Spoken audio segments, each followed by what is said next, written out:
Hi, this is Dr. Gregory Sadler. I'm a professor of philosophy and the president and founder of an educational consulting company called Reason.io, where we put philosophy into practice. I've studied and taught philosophy for over 20 years, and I find that many people run into difficulties reading classic philosophical texts. Sometimes it's the way things are said or how the text is structured. But the concepts themselves are not always that complicated, and that's where I come in. To help students and lifelong learners, I've been producing longer lecture videos and posting them to YouTube. Many viewers say they find them useful. What you're currently watching is part of a new series of shorter videos, each of them focused on one core concept from an important philosophical text. I hope you find it useful as well. In part one of his work, Ressentiment, Max Scheler is going to say that really essential to the dynamic and workings of ressentiment is going to be what he calls a certain repression. And as a good phenomenologist, he's going to explore and analyze and describe how this works, what its basic structure is. And before we look at that structure, we want to attend to something that he says. He tells us there is a particularly violent tension when revenge, hatred, envy, and their effects are coupled with impotence, being able to undo anything about the hatred, the revenge, the envy that you feel. Under the impact of that tension, these affects assume the form of ressentiment, but not when they are discharged. And so he has a really interesting example here.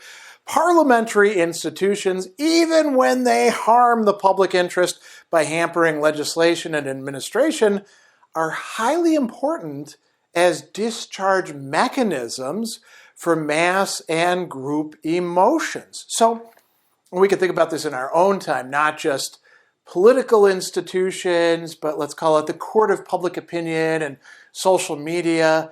People are able to vent, even though it doesn't change anything, they're able to express their emotions, and those don't have to then fester and become we could say fuel and fodder for ressentiment. And then he brings up another example, criminal justice, which purges from revenge, the duel, we don't do an awful lot of that anymore, and in some measure even the press, though it often spreads ressentiment instead of diminishing it by the public expression of opinions. And here's the general idea. If the affects are thus discharged, they are prevented from turning into that psychical dynamite, which is called ressentiment. But if the discharge is blocked, then the consequence is a process which may best be designated as repression. And he says that Nietzsche, in describing ressentiment, didn't really go into this in great depth, but he's assuming it, and he'll talk about Nietzsche a little bit later as well.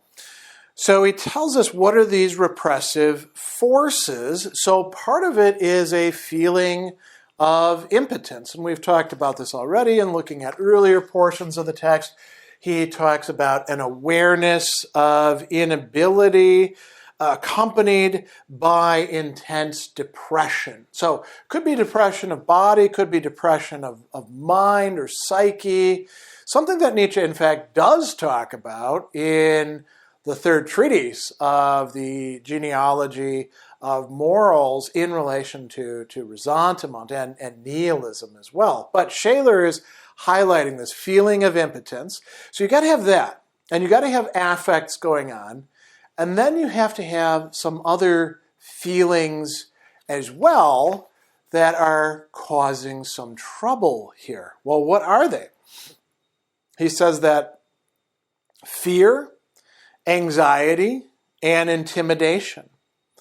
And he tells us that these psychical forces become repressive, especially when the steady and constant pressure of authority deprives them, as it were, of an object, when the person himself doesn't know of what he is afraid or incapable. And so Scheler is going to say, so fear, Furcht, right, determinate fear of an object, is going to play kind of a secondary role here. And there are some interesting footnotes where this is being clarified to some degree. He tells us that it's not just any fear or anxiety. He says we must exclude the type of anxiety which is genetically, in its origins, a fear that has lost its object, as all fear at once had a definite object, which has merely ceased to be clearly conscious. Okay, so that's one kind of fear/anxiety. We must further accept that type of anxiety which is primarily a mode of a person's vital feeling and which conversely makes him fear ever new objects far beyond the danger they might hold. So that's not what we're getting at either. But so we've got fear, and that's playing some role. Much more important, he says, is that deep blockage of vital energy called anxiety, Angst. Right? So it's not just, for example, Martin Heidegger, a contemporary of Max Scheler, who talks about anxiety. Scheler thinks that angst is important here as well. And he goes on and he says an even better term would be anguish or intimidation, to distinguish from states of anxiety with organic causes like respiratory trouble.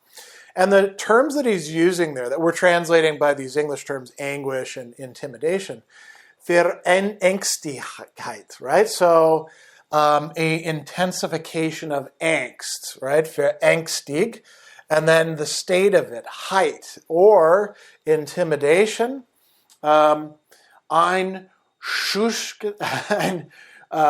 Schüchterheit, right? Being made to shudder, you could say, within.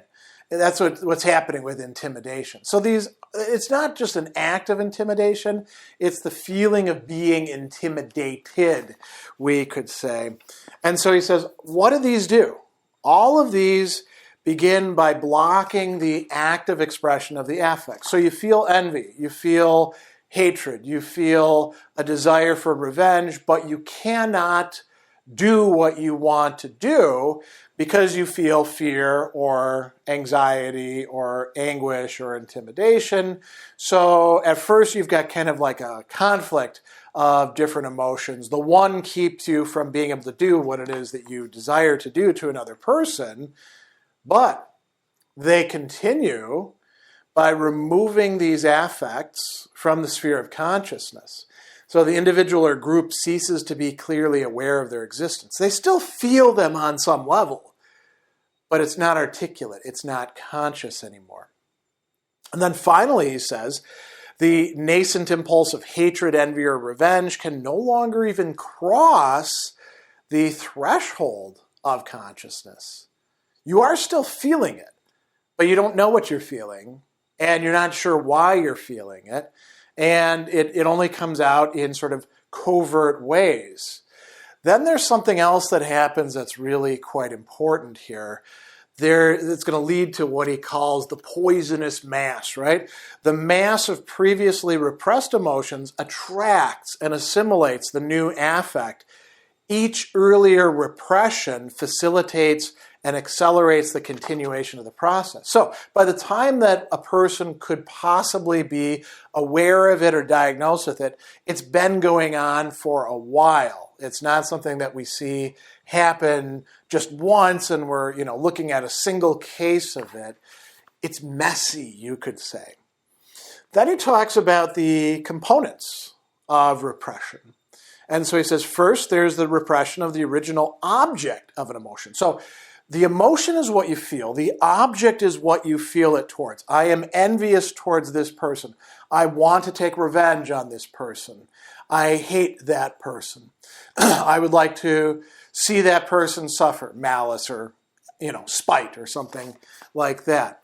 So we have the repression of the original object. I hate a certain person, want to take vengeance on them. I'm fully conscious of my reasons. They're a bastard and they did something to me and I want to do something to fix that. They harmed me or they've got a moral or physical trait which makes them distasteful to me. And here Scheler says, and there's very often sort of like an exit ramp for these sorts of things, If I overcome my impulse by active moral energy, it doesn't disappear from consciousness. Its expression is checked by a clear moral judgment. So if I'm like, oh, I hate that person's guts, but I shouldn't hate that person's guts, I'm going to be a little bit upset with myself for hating them, and I'm not going to do anything about it. I'm still conscious of it then, right? I haven't repressed it in this sense.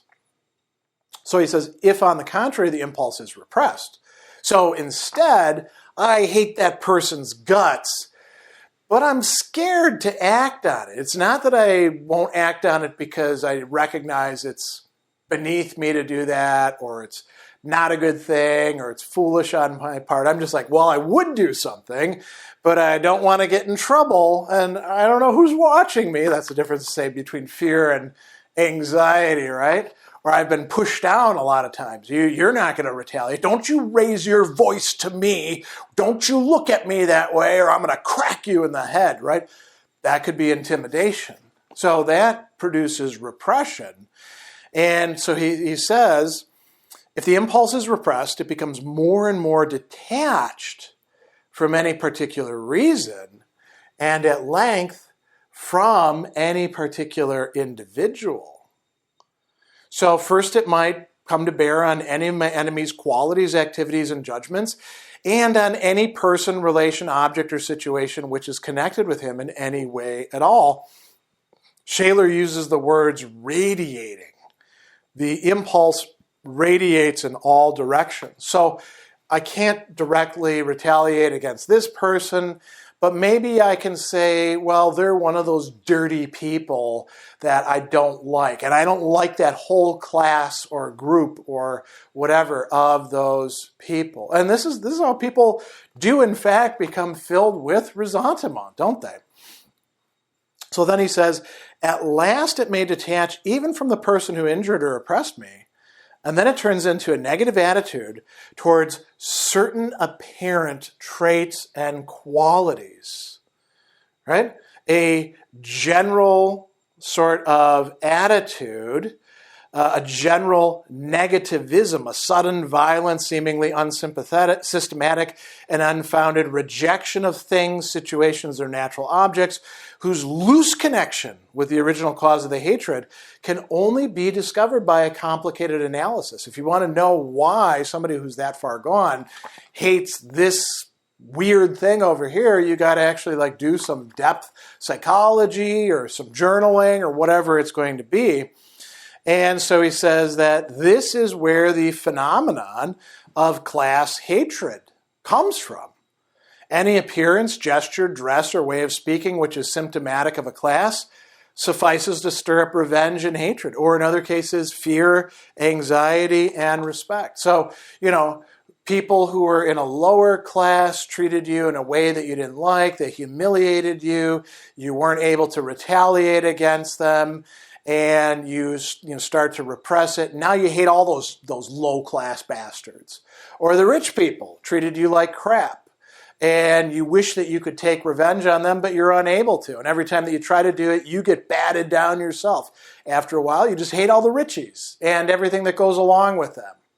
And we can see how this can apply to genders, this could apply to races, this could apply to any way in which we distinguish people from each other. So he goes on and he talks about a really weird case where a man's hatred rendered him incapable of reading books. That's sort of a limit case. It's defined in the domain of pathology. But he says that, this is the kind of stuff that can happen. And, he says that the repressed affect can burst across the threshold of consciousness when the repressive forces happen to relax their vigilance. It finds release in unexpected inner paroxysms of invective without any specific object, and the person doesn't know what the hell's going on with them, right? This in the midst of apparent peace of mind during work or conversation. And then he goes on to talk about other examples. How often does a ressentiment betray itself through a smile, a seemingly meaningless gesture, or a passing remark in the midst of expressions of friendship and sympathy? when a malicious act or remark, apparently unfounded, is suddenly inserted into amicable or even loving behavior, which can have lasted for months, we feel that a deeper layer of life breaks through the friendly surface. We're like, now I know how you really feel about me. And one of the examples that he uses here is of the apostle, self-declared, Paul, who recommends Christ's precept of offering the other cheek. So, in the Gospels, Jesus says, if somebody strikes you on one cheek, offer him the other one. And he doesn't say, and then punch him in the face, or that way you're going to show him that he's a jerk or something like that. What does Paul say? Paul cites Solomon's metaphor that coals of fire are thus heaped on the enemy's head. And what is Scheler's take on this? Jesus' original love and humility is here made to serve a hatred which cannot content itself with revenge and seeks its satisfaction in the deeper injury of making the enemy blush with shame. This is kind of a typical view of Scheler about Christianity. Jesus had, some really important moral innovations. Paul kind of screwed it up. And why? Because Paul was filled with ressentiment. Now, he's going to go on and talk about what repression does to affects. This is really key. And this is also tied in with the mind-body connection as well. So he says, repression does not only stretch, change, and shift the original object, what we're directing the emotion towards, it affects the emotion itself. Because it cannot outwardly express itself, the affect becomes active within the person. So he says, detached from their original objects, the affects melt together in a venomous mass which begins to flow whenever consciousness becomes momentarily relaxed. And how does this take shape? So it's not just a psychological or psychical or mental phenomenon. It's literally in our guts. He uses this term visceral. Viscera is our guts, our intestines, right? We feel our emotions in our bodies. So he says the inner visceral sensations come to prevail. All of these sensations are unpleasant or even painful. So the effect is a decrease in physical well-being. We don't feel good because we've choked down that hatred, that anger, that envy, those negative affects. We've driven them within. We're not expressing them. We're not even really conscious of them. But they're still there. And they're there in our bodies, in our guts. And so he says, the person no longer feels at ease in their body. They move away from it and view it as an unpleasant object. And he says, these affects make up a substantial component of hatred, wrath, envy, and revenge. But they don't determine the intentionality or quality of an impulse, nor the moment of its greatest intensity, only its passive and static aspect. And then he says, by the way, in wrath, it is greater than in the more spiritual emotions of hatred or envy. But when the visceral sensations are greatly stressed and intensified, their influence on the vital and communal impulses often makes affective impulses change in their direction. Now, what is going on there? This is another important effect of repression. They turn against the person themselves. The latter turn against their own bearer, he says. And what is the result? Self-hatred, self-torment, revenge against oneself.